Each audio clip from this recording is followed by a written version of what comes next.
So I think this will work best if it's really interactive. I've brainstormed some questions, but we really want to make sure that we provide, value for everyone in the audience. So we're hoping that we'll get a lot of questions from the audience to our panel here. I do know some people in the audience too have had some experience, so please feel free to share your experience as well. I thought maybe I'd start with a few questions to the audience, and then we're going to ask for questions back. So who has started a transition to electrification?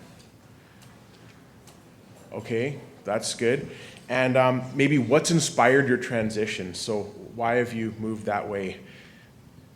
We've adopted, I want to say about 6 years ago, I think we started, when at one of our BCLNA golf tournaments, we had Echo as a sponsor, showing the equipment on the golf course, and you could literally try it and run around and mow them. Well, you couldn't really mow because it was a well-maintained golf course, but you could try and run around with the equipment. For me, it was enticing in a way. I'm located in Whistler, BC, where we have, it's a great place, but it's also not a lot of space. We are very limited in location, in storage, in having, yes, we have trucks, but we have to manage in a very tight space in many cases. And the Echo mowers folded up. I thought that was cool. We could store them on the back of the trucks, taking a lot of less space. My storage place, my units were not big, so space was a big one. My staff is also, being in a location like that, very transient, and having to train and renew and start all over the place. Sometimes the mixing wasn't working quite the right way it should have. And yes, you buy pre-mixed and sometimes it doesn't. So having repairs and having stuff that clogs up the equipment was always a maintenance issue. So I thought I'd give it a try. There was a fleet deal available back then, and we took advantage of it and used it. I have since been adding to the original equipment. We still have some of it. We also work in a Whistler winter environment. We don't do snow removal, but we do work in winters. So for us to try the battery stuff when it's 0 to 5 degrees, wet, snow flying sideways, when it's October, November, was definitely a challenge. And we have since not only added as we went with the old system, we've now just switched to the new battery system. So Jeff and myself are actually one of a few companies that are on a trial with the new equipment right now. So we took advantage of it, found much better results, yet to see how that works in the wintertime. But that was one of my biggest questions on pet peeves.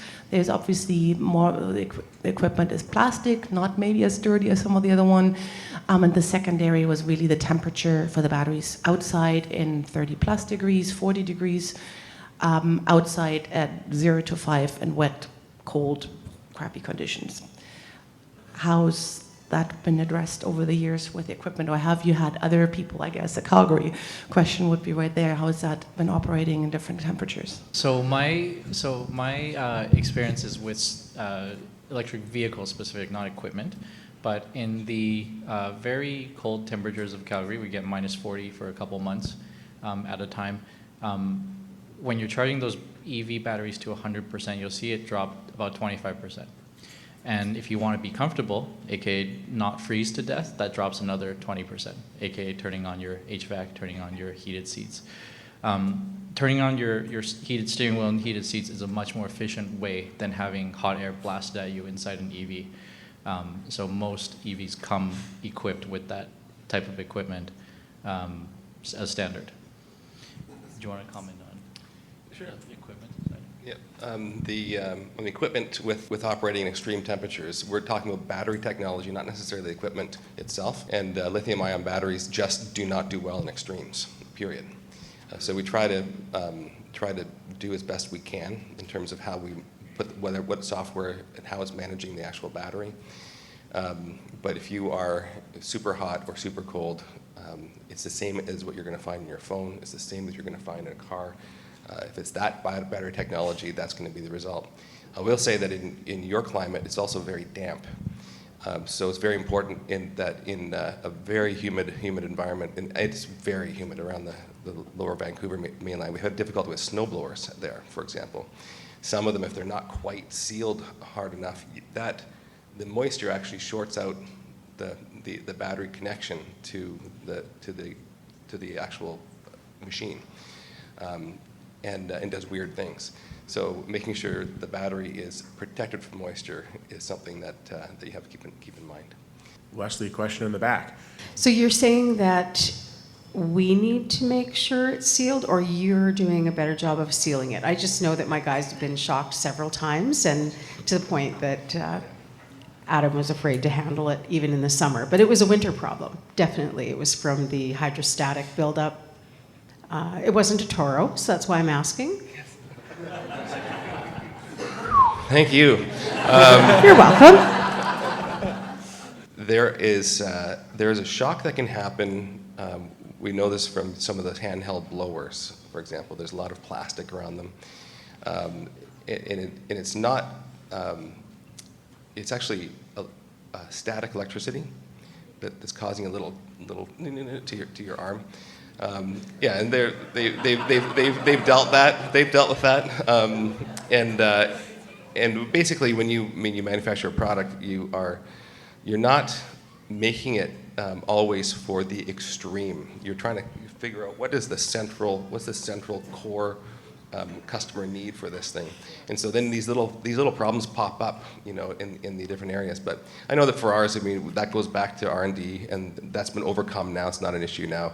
The sealing in the Vancouver part, they're working on new seals for. It was only one particular model. That they're getting a better seal over the battery casing, that kind of stuff. But yes, manufacturers do need to make sure that the operators are safe. So. Are there any best practices in terms of like maintenance or cleaning or care of the equipment to maybe prevent that? I don't think you need to be doing anything more than you're used to doing. Keep your equipment clean, obviously, and make sure you're using it as it's designed to be used. We've seen all kinds of interesting things. Of course, nobody in this room would do it, but there has been reports of people using lawnmowers as head trimmers. So you'd be amazed at what you hear. But nothing particularly different than what you're going to do with your gas stuff. There's less to be concerned with, actually, with battery-powered stuff. I'll say from our perspective, have we had any shock issues? I haven't heard any of that, no. But with our gas-powered equipment, y'all know if the spark plug boot wears a bit thin, that'll give you a good elbow shock too if you're using a trimmer or something. So, shocking. Anyway, it's all you can get shocked by a lot of it. Jump in. Yeah. Yeah, speaking of risk management practices, so we do have a few risk management practices for storage as well. So I think the main thing is obviously avoid storing old or depleted, damaged batteries. I think that it's one of those things where, going forward, this is such an emerging topic and it's going to be used more and more. I think you'll probably end up with incidents where you will have batteries that are just not operational anymore. So from our kind of research on this topic, I think it's best to be disposing of those quickly so you don't end up with any sort of fires, leakage, any sort of damage to your facility. We also think that storing in a separate area is pretty ideal as well. I know obviously some people have some space limitations, but at the same time, batteries are still much better for the environment, but still poses a bit of a risk from what I mentioned before. So those are kind of the main things that we like to highlight. And then as well as Paul was mentioning there is manufacturer, OEM. These are kind of the guidelines that are sort of at the forefront right now, the people that are producing these batteries.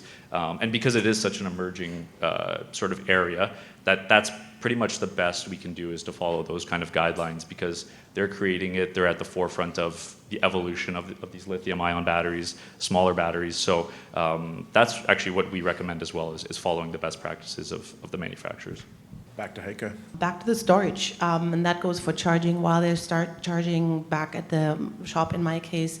We found that, and granted it's an older building, but we found that we were very careful in where and how many get hooked up to which plug in which unit and that sort of thing.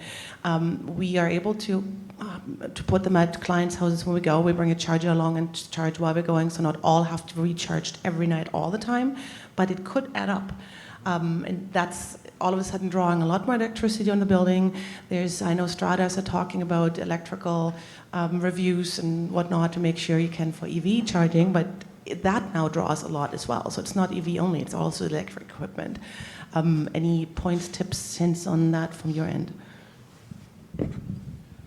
Yeah, but basically, like the points you mentioned, I think are very valid, and that's what we've found as well. So, the batteries being stored together, charged together, it can lead to kind of one malfunctioning, overcharging. You can get thermal runaway, which can spread very, very easily. So, similar to kind of fuel, right? If you store a bunch of fuel tanks next to each other, it's obviously something happens to one, it's going to spread much easier between them. So, I think you made great points there of charging them on different intervals, spacing them out if you can. Obviously, that's important. And then just even having the recommended sprinklers within your building, if that is something that you have, helps tremendously. So it is very similar to other exposures we have, but as you mentioned, they are kind of new, and we're all kind of figuring out along the way how to do that. So we also have a very, very good risk management loss control team, so they can actually come out to facilities, they can make recommendations, they can show you the best practices and kind of how to maximize your space. So that is something we do offer as well if your facility is large enough or has that kind of a risk need. Questions regarding, I guess, fleet and insurance. So there's been a lot of, I guess, news articles about some fleet vehicles that are battery powered, whether they're hybrid or electric, where they have even a minor damage on, I guess, the scuff guard in the bottom of the car. They lose the battery, and sometimes the battery costs more, especially with the Korean vehicles. So how does that impact, I guess, from an insurance perspective and a fleet management perspective? Is there a certain brand or type of vehicles? I mean, this wouldn't apply to pickup trucks because the options are very limited, but for other fleet vehicles, does the savings basically get offset by the increased insurance potentially because of the high loss of batteries there? So even a pothole can knock out your entire vehicle that it wouldn't in a regular car. So I brought a couple statistics with me. The repair costs of EVs are 23 to 35% higher off the bat from gas or diesel powered vehicles. The reason for that is everything's integrated into soldered together modules. So it's if one thing goes wrong, everything's got to go.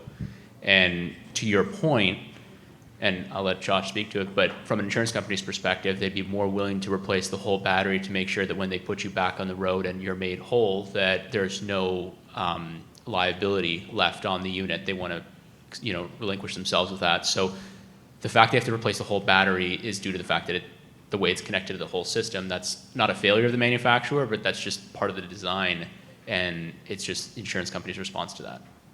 Do you want to? Yeah, I think that to your point of damage to certain parts of the vehicles being more susceptible with electric, I think that's kind of just the way electric vehicles are nowadays. Like I mentioned, it's a very emerging trend, so we're still learning from a claims perspective on how to manage things like that. We certainly don't surcharge for extra for electric vehicles at this point, so that's not really something we're building in. But as Taylor mentioned, if claims over time do show to be higher within electric vehicles, that's always kind of a balance that we like to strike. So yeah, it is something, unfortunately, with the design of certain vehicles, but we're definitely trying to keep an open mind and see what we can kind of do with that. Timothy, do you have anything to add from a fleet management perspective? Yeah, just one quick thing. I think that particular vehicle you're talking about is a vehicle that's offered in both gas and EV renditions, or additions rather. So it's not a vehicle that was designed from the ground up to be an electric vehicle.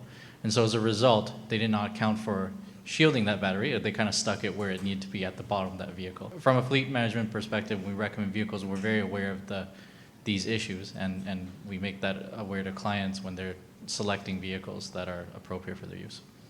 Timothy, sticking with you, I mean, Victor talked a bit about ROI, and obviously insurance costs are going to be part of that calculation, but what else kind of goes into that calculation of ROI, EV versus ICE vehicles? Yeah, great question. So we do a full total cost of ownership analysis for fleets that want to go electric, and we gather data from a pretty big pool of connected vehicles in the world through our telematics partner, and through that we're able to deduce a few things when we do these analysis. So generally, an electric vehicle costs about, with Vancouver gas prices, you're looking at saving about 80% of the cost to propel that vehicle. So electricity versus gas. In other parts of the country, that might be a little bit different, but in Vancouver, when it's $2.10 a liter, you're saving more. And that goes directly into your bottom line. Fuel is a very big contributor to the operating cost. On the maintenance side, in a gas vehicle, there are roughly 2,000 moving parts in an internal combustion engine. In a Tesla, there are 17. There are very, very few moving parts in an electric vehicle versus gas vehicles. So as a result, very few things need servicing, need lubrication, need to be maintained. Your maintenance costs come from switching out tires and your fluids. Tires do cost a little bit more in an EV. They're heavier. When you put your foot down, there's a ton of torque. It's kind of fun. But as a result, you go through tires a bit more quickly than an ICE vehicle. So tires are your costs and your fluids. But as a result, that maintenance cost is reduced to maybe 30 to 50% of what it is for a comparable vehicle. So huge savings operationally on those sides. I won't comment on the insurance piece, but on those two things, those are the major savings when it comes to an EV. The other things to consider is the cost to get that EV. So comparable EVs to ICE vehicles tend to be a little bit higher. That price is coming down with battery technology becoming more efficient. But if you're comparing something like a Toyota Camry gas versus a Tesla Model 3, at the same type of class of vehicle right now, EVs do cost more at a significant rate. So those are the main things we take into consideration. So the cost aspect of the residual too, because you're managing fleets, a lot of it's rolling. So the ICE vehicle compared to EV when it comes time to roll your fleet over. Great question. Yeah. So residuals is very important. I'm going to come back to Tesla because they have the longest history here. So Tesla's been out mass-produced for 12 years. Other EV products have been out for much shorter, 5 years, 4 years, 3 years. With Tesla's vehicles, because we've had more time to analyze it, we're much more capable at predicting their residuals than some of the newer EVs. A lot of the newer EVs come out, like the Ford Lightning. When it first came out, we know it had some range issues. GM is coming out with their e-Silverado, which its biggest sell point is to double that range at maybe 1.5 times that cost. So the battery technology, as that changes, is going to gradually affect the existing vehicles out there that have the previous generation of batteries limitations, and it's going to dramatically change what that residual is. So to answer your question, it's much easier to protect vehicles' residuals that have a longer history than others.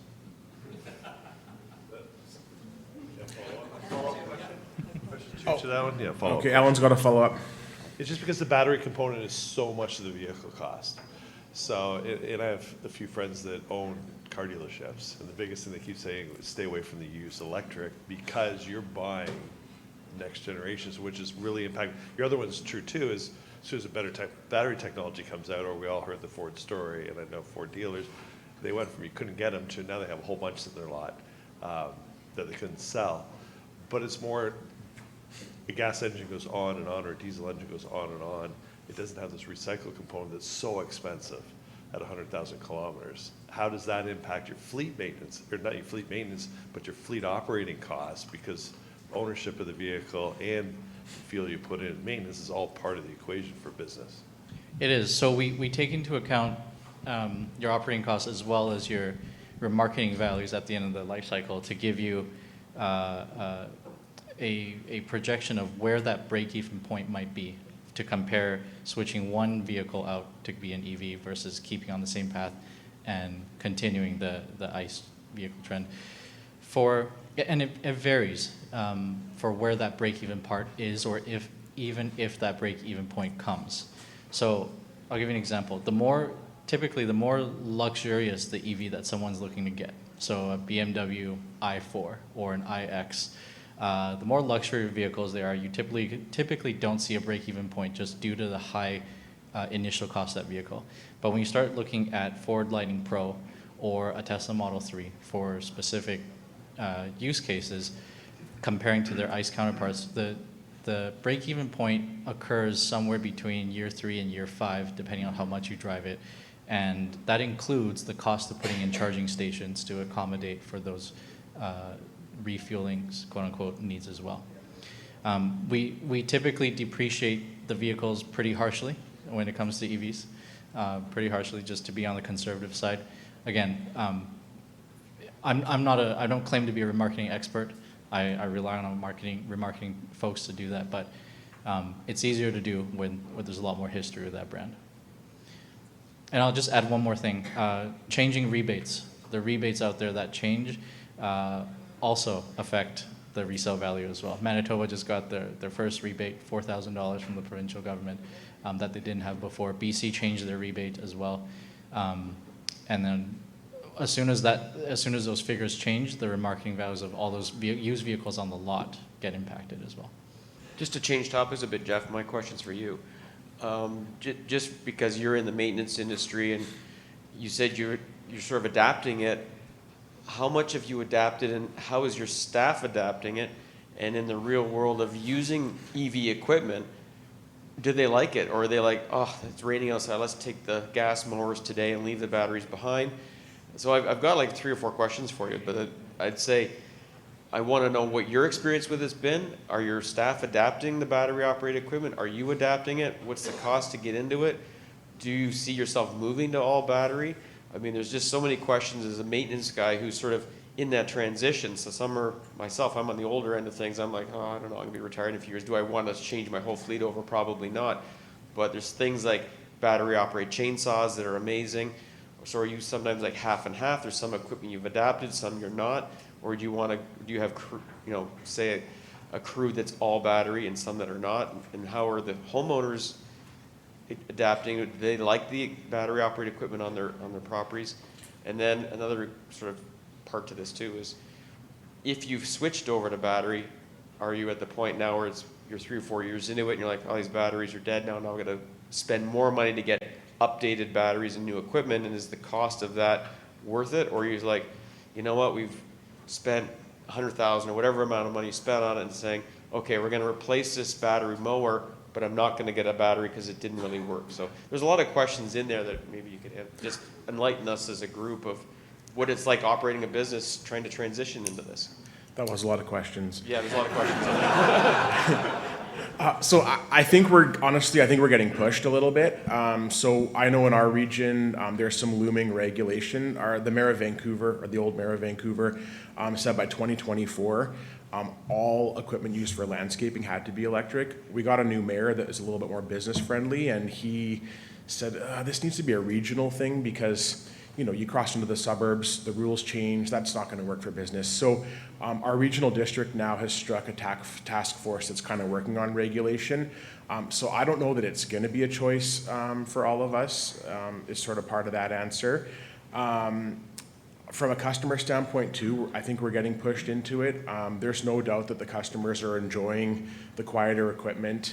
They're definitely enjoying less fumes and stuff around their homes, especially in the summertime. So we're definitely seeing customers asking, and we've been educating them on our trials and how it's going, and they're very interested in that.